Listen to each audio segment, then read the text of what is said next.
অনেক কিছু অনেক সময় অনেকভাবে স্থানকাল পাত্রভেদে পরিবর্তন হয়। সংসার, সন্তান, আপন মানুষ কত কিছু সময়ের সাথে সাথে পরিবর্তন হয়ে যায়। প্রিয় শ্রোতা, আসসালামু আলাইকুম। চলে আসলাম দারুণ একটা ভিডিও নিয়ে। স্ক্রিনে খেয়াল করছেন, এটা কাঁকরোল। অনেকের খুব প্রিয়, ম্যাক্সিমাম মানুষই এটা খেতে পছন্দ করেন না।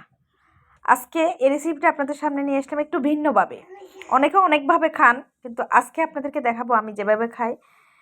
এটা খেতে ভীষণ ভালো, এবং যাদের মুখে রুচি নেই এবং সর্দি ঝড়ে ভুগছেন তারা যদি এভাবে খান, জাস্ট এই খাবারটা ওয়াও। আপনি গরম ভাতের সাথে এটা খেলে আপনার মুখের রুচির সাথে সাথে আপনি প্রচুর পরিমাণে খেতে পারবেন। এটা আমার একটা বিশ্বাস। আমি এভাবে ফালি করে নিলাম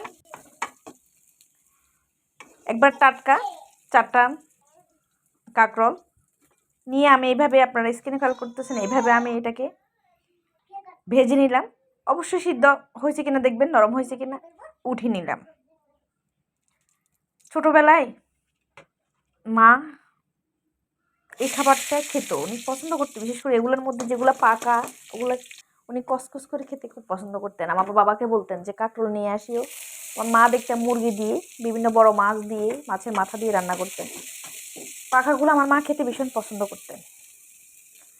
মাঝে মাঝে মা যখন বলতেন এটা খাও, এটা খেতে ভালো, এটা স্বাস্থ্যের জন্য ভালো, তখন মাকে একবার ভেঙচি দিয়ে বলতাম তুমি খাও, তুমি তো সব খাও, যেগুলো একদম মানুষ খায় না সব তুমি খাও। তো আমার মা মিষ্টি মিষ্টি হাসতেন। আজকে সময়ের সাথে সাথে কত পরিবর্তন, জাস্ট পরিবর্তনের পাশাপাশি ভিন্নভাবেও খেতে মানুষ পছন্দ করে।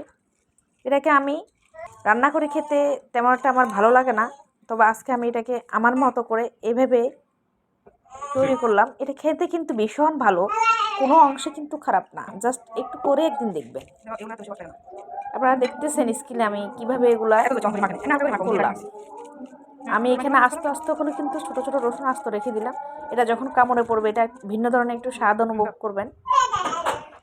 আজকের এই ভিডিওটা যদি আপনাদের কাছে অতটুকু ভালো লাগে, অবশ্যই লাইক কমেন্ট দিয়ে পাশে থাকবেন। এটা আপনাদের কাছে অনুরোধ থাকলো। পাশাপাশি যদি খুব বেশি ভালো লাগে অবশ্যই